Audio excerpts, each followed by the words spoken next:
Welcome to my YouTube channel. Financial market के next part में, part 6 में हम लोग security and exchange board of India that is SEBI से related topic discuss करेंगे। इसके अलावा कुछ कॉमन स्टॉक मार्केट टर्म्स को भी डिस्कस करेंगे। तो स्टार्ट करते हैं।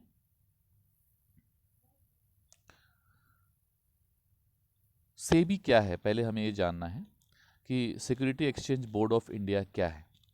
Security exchange board of India एक ऑर्गेनाइजेशन है जो शेयर मार्केट में चल रही जो भी एक्टिविटी है उसको कंट्रोल करती है। Security and exchange board of India का इस्टेब्लिशमेंट जो है गवर्नमेंट ऑफ इंडिया ने 12 अप्रैल 1988 में किया था। उस समय यह एक इंटरिम एडमिनिस्ट्रेटिव बॉडी था, गवर्नमेंट का इंटरिम बॉडी था, मतलब गवर्नमेंट के कंट्रोल में था। क्यों किया गया था setup? Promote orderly and healthy grow of security market and for investor protection.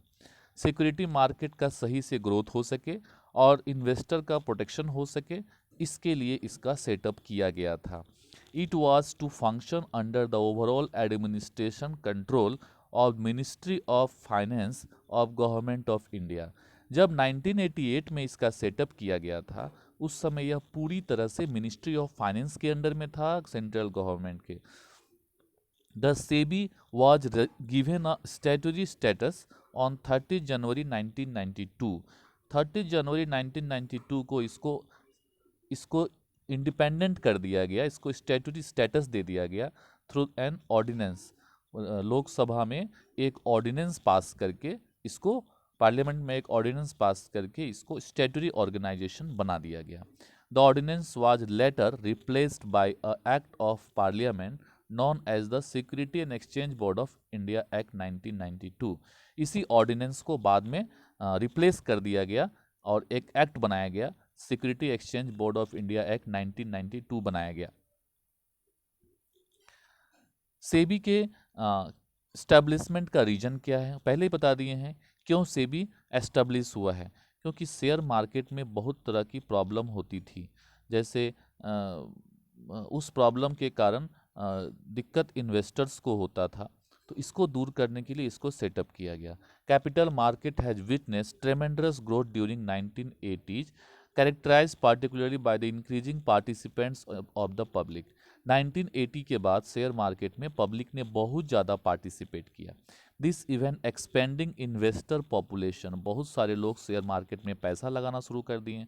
And market capitalisation led to variety of malpractices, इसके कारण बहुत सारी धांधली भी होने लगी, चीटिंग भी होने लगी on the part of the company, company की तरफ से, ब्रोकर की तरफ से, बैंकर की तरफ से, इन्वेस्टमेंट कंसल्टेंट की तरफ से, और भी जो भी लोग इन्वॉल्व हैं उनके तरफ से। मतलब लोग इन्वेस्टर का एक्सप्लॉयटेशन करने लगे।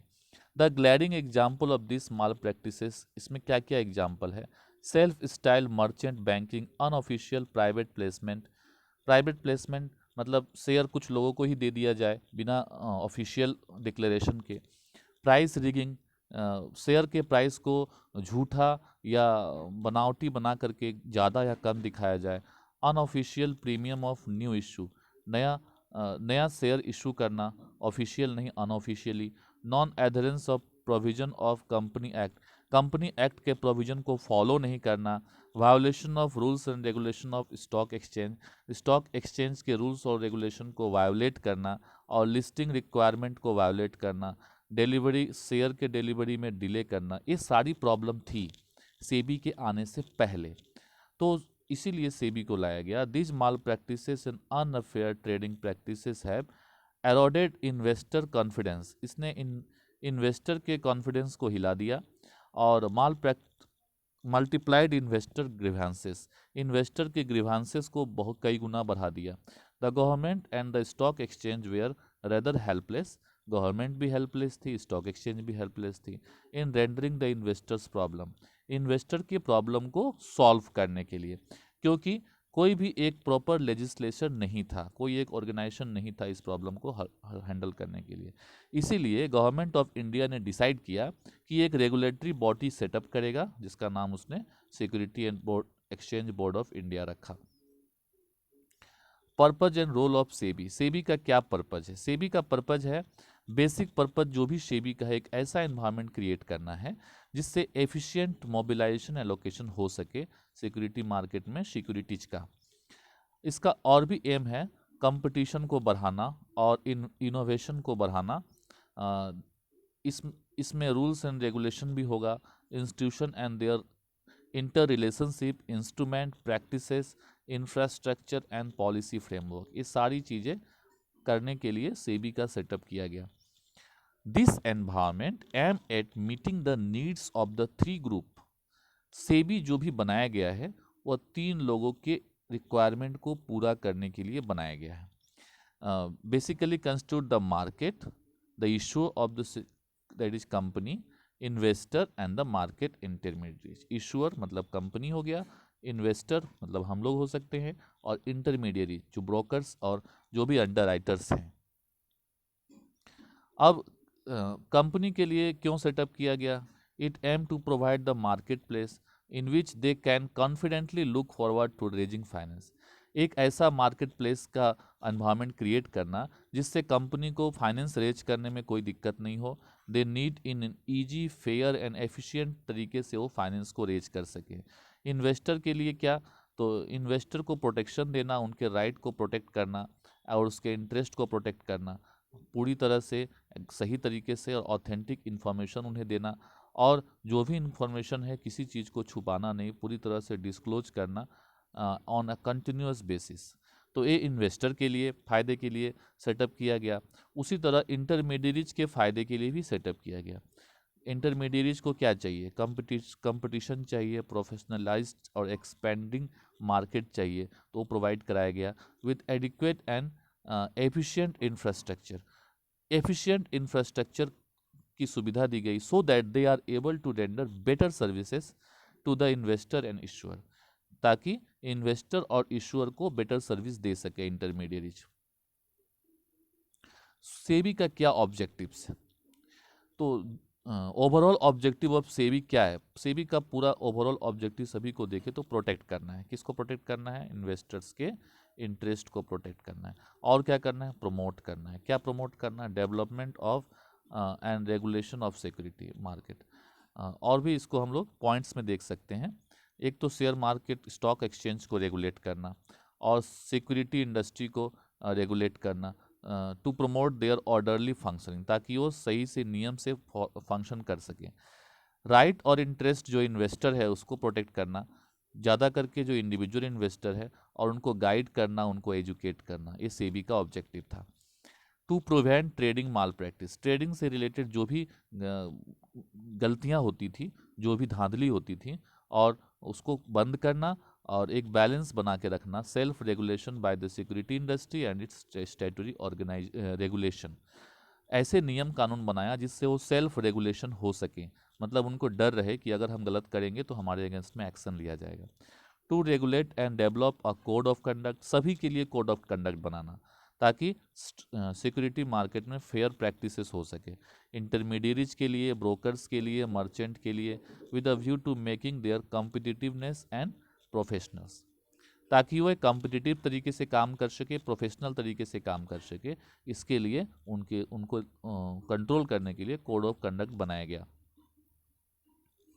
नेक्स्ट हम लोग डिस्कस करेंगे फंक्शन ऑफ सेबी। सेबी के तीन फंक्शन हैं: protective function, development function and regulatory function. Protective function मतलब इन्वेस्टर को प्रोटेक्ट करने के लिए, डेवलपमेंट फंक्शन शेयर मार्केट का डेवलपमेंट करने के लिए, और regulatory function rules and regulation बनाने। एक एक करके हम लोग डिस्कस करेंगे। सबसे पहले रेगुलेटरी फंक्शन डिस्कस करेंगे। शेयर मार्केट ने बहुत सारे शेयर मार्केट में जो भी धांधली होती थी उसको कंट्रोल करने के लिए सेबी ने बहुत सारे रूल्स रेगुलेशन बनाए हुए हैं, जिसको हम लोग रेगुलेटरी फंक्शन बोलते हैं। जैसे ब्रोकर को रजिस्ट्रेशन कराना ही पड़ेगा, सब ब्रोकर को भी रजिस्ट्रेशन कराना पड़ेगा, अदर जो भी प्लेयर हैं उनको रजिस्ट्रेशन कराना पड़ेगा, और जो भी कलेक्टिव इन्वेस्टमेंट स्कीम है, म्यूचुअल फंड है, उनको रजिस्ट्रेशन कराना कंपलसरी हो गया। Regulation of stock broker, stock broker के लिए को रेगुलेट करने के लिए उनके पोर्टफोलियो एक्सचेंज को रेगुलेट करना, अंडर राइटर्स को रेगुलेट करना, merchant bankers business in stock exchange and any other security market को कंट्रोल करना। ये इसका रेगुलेटरी फंक्शन है। Regulation of takeover bids of a company, एक कंपनी जब दूसरे कंपनी को टेक ओवर करती है तो उसके एक्टिविटी को रेगुलेट करना। Calling for information by undertaking inspection, conducting inquiries and audit of stock exchange and intermediaries. मतलब स्टॉक एक्सचेंज के और इंटरमीडियरीज के जो भी बुक ऑफ अकाउंट्स है उनका इंस्पेक्शन करना, उनके एक्टिविटी को इंस्पेक्ट करना ताकि वे सही तरह से काम कर रहे हैं कि नहीं ये पता चले। लेविंग फ़ी लगाना, अदर चार्जेस लगाना, जो भी carrying out the purpose of the act, जो भी एक्ट के लिए ज़रूरी है वो चार्जेस लगाना। Performing and exercising such power under security contract regulation act 1956 as may be delegated by the government of India. Government of India बीच बीच में जो भी ऑर्डर देती है उसको भी फॉलो करवाना ये रेगुलेटरी फंक्शन का पार्ट है। तो सेबी का पहला फंक्शन हमने देख लिया, regulatory function.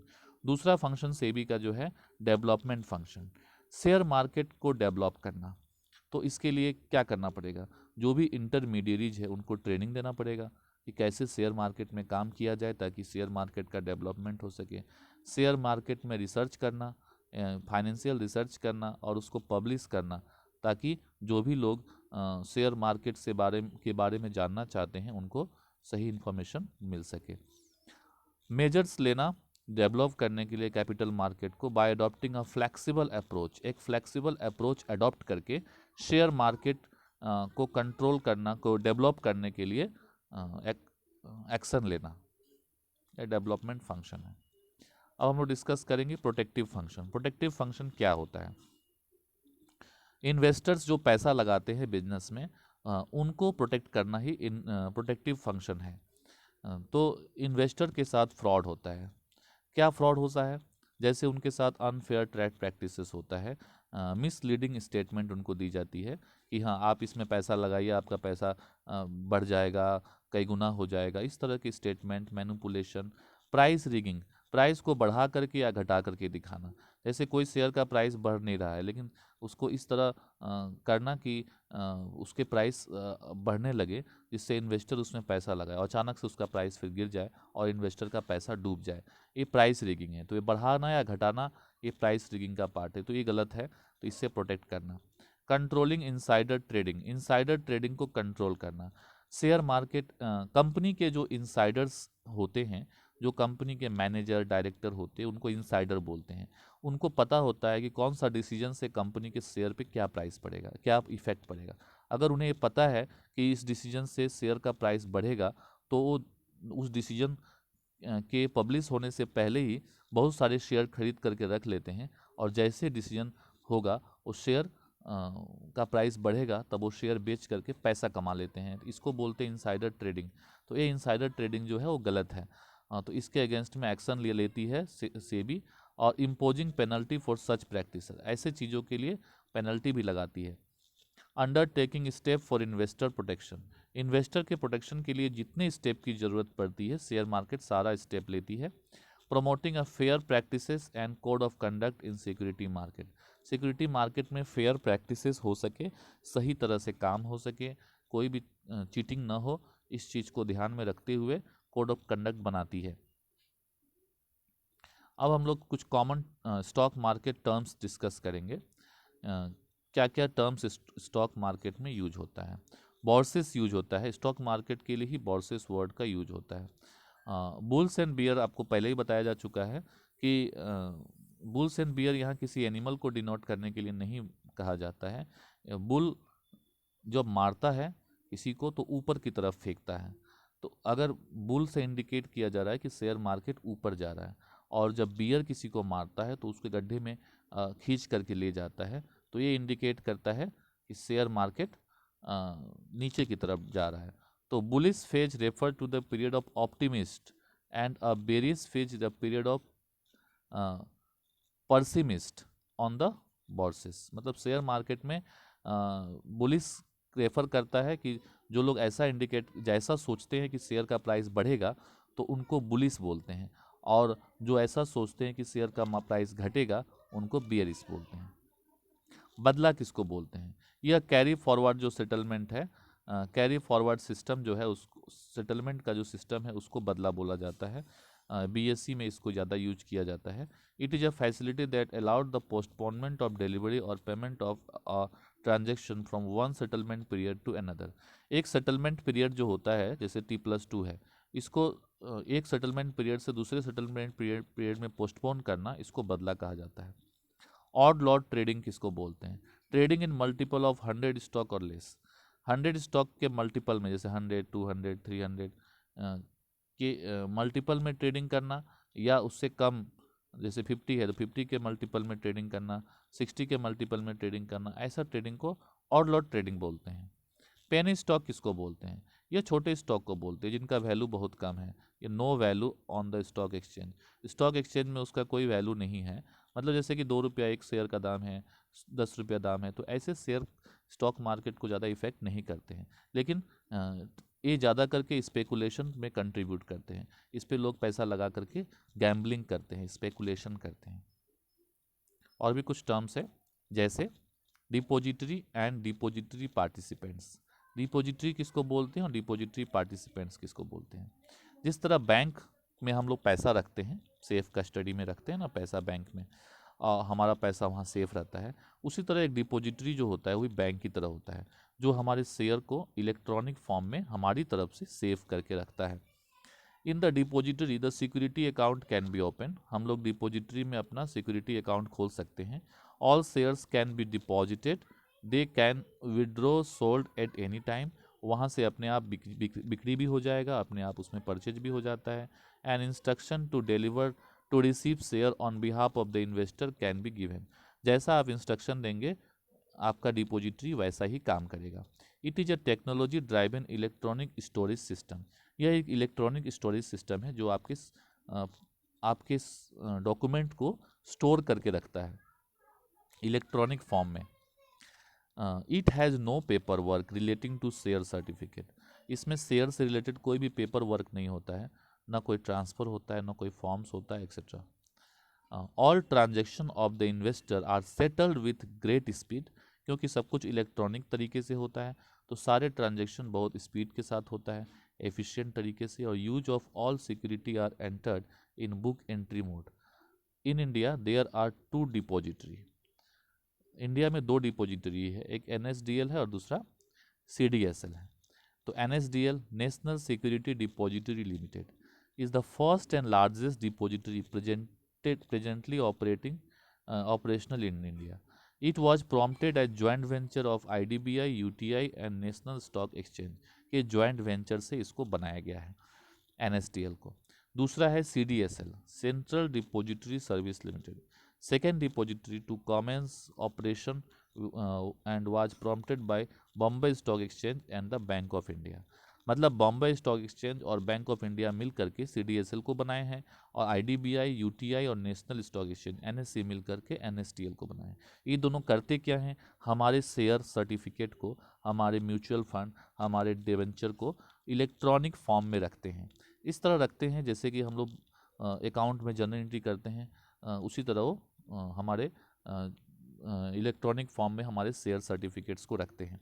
Both this national level depository operate through the intermediaries who are electronically connected. ये दोनों क्या है, जो डिपॉजिटरी है इंटरमीडियरी के थ्रू काम करते हैं, जो भी इंटरमीडियरी इनको बताते हैं वो ये काम करते हैं to the depository, and the serve as a contact point with the investor and are called depository participants.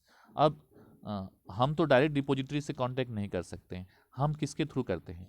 हम इंटरमीडियरीज के थ्रू, ब्रोकर के थ्रू, बैंकर के थ्रू करते हैं। तो ब्रोकर, बैंकर, अंडर राइटर, इसको हम लोग डिपॉजिटरी पार्टिसिपेंट बोलते हैं, जो डिपॉजिटरी से डील करते हैं। The depository participant serve as a intermediary between the investor and depository who is the authorise to maintain the account of dematerialise share. मतलब हमारे शेयर को, डिमेटेरियलाइज शेयर को मेंटेन करने के लिए ऑथोराइज होते हैं, और वह हमारे और NSDL CDSL के बीच का एक मीडियम है।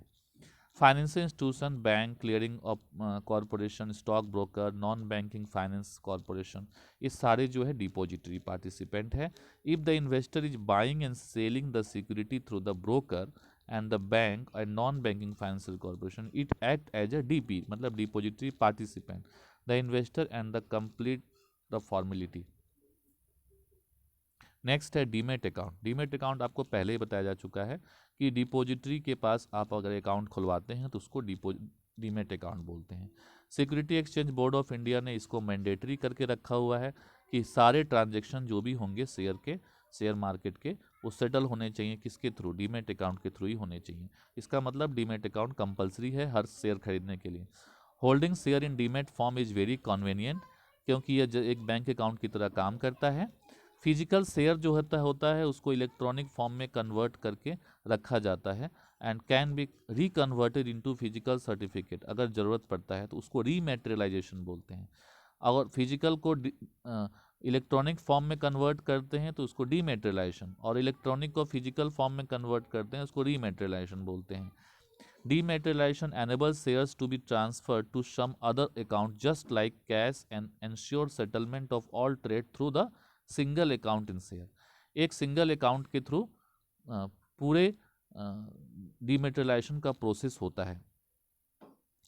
These demat security can even be pledged and hypothecated to get loan। अब डीमेट अकाउंट में अगर आपका शेयर है तो आप आसानी से उसको बंधक रख करके लोन भी ले सकते हैं, तो प्लेज कर सकते हैं उसको। There is no danger, loss, theft, forgery of share certificate. Share certificate के चोरी होने का भी कोई डर नहीं है, और यह ब्रोकर की रिस्पॉन्सिबिलिटी है कि जो भी इन्वेस्टर का अकाउंट है उसमें करेक्ट नंबर ऑफ शेयर्स की एंट्री करवाए हो, यह ब्रोकर की रिस्पॉन्सिबिलिटी है। अब आते हैं हम लोग डीमेटेरियलाइजेशन किसको बोलते हैं। डीमेटेरियलाइजेशन वही चीज़ है कि फिजिकल फॉर्म में जो शेयर है उसको इलेक्ट्रॉनिक फॉर्म में हम कन्वर्ट करेंगे, उसको डीमेटेरियलाइजेशन बोलते हैं। Buying and selling of security are settle through an electronic book entry. This is mainly, जिस तरह पिक्चर में आप देख रहे हैं कि इलेक्ट्रॉनिक फिजिकल फॉर्म में जो शेयर है उसको हम क्या कर रहे हैं, अपने इलेक्ट्रॉनिक फॉर्म में रख रहे हैं। तो इलेक्ट्रॉनिक फॉर्म में रखना ही डीमेटेरियलाइजेशन कहलाता है फिजिकल फॉर्म को। This is mainly done to eliminate problem of theft, fake forge transfer delay, paper work associated with share certificate और debenture held in physical form. इस प्रॉब्लम को दूर करने के लिए डीमेटेरियलाइजेशन किया जाता है। This is a process where security held by the investor in physical form are cancel. Physical form में रखे हुए शेयर सर्टिफिकेट को कैंसिल किया जाता है, और investor is given an electronic entry or number so that she or he held it as an electronic balance in an account. Electronic number बताया जाता है कि आपके शेयर इतने जमा हैं, इतने अमाउंट के जमा हैं। इस तरह जो प्रोसेस होता है इसको डीमेटेरियलाइजेशन बोलते हैं। और इन्वेस्टर हैज़ टू ओपन, इसके लिए इन्वेस्टर को क्या खुलवाना पड़ता है, डीमेट अकाउंट जो हमने पहले डिस्कस किया, किसके पास खुलवाना पड़ेगा, डिपॉजिटरी के पास। तो वो आप इंटरमीडियरी से ही डायरेक्ट बोल करके खुलवा सकते हैं, आपको डायरेक्ट खुलवाने की ज़रूरत नहीं है। In fact now all initial public offer जो है जितने भी होते हैं सब डीमेटेरियलाइज होते हैं, and more than 99% of the turn over is settled bye delivery in the demat form. सब कुछ 99% काम जो होता है डीमेट फॉर्म में ही हो रहा है। इसी के साथ हमारा फाइनेंशियल मार्केट टॉपिक यहीं समाप्त होता है। Thank you very much.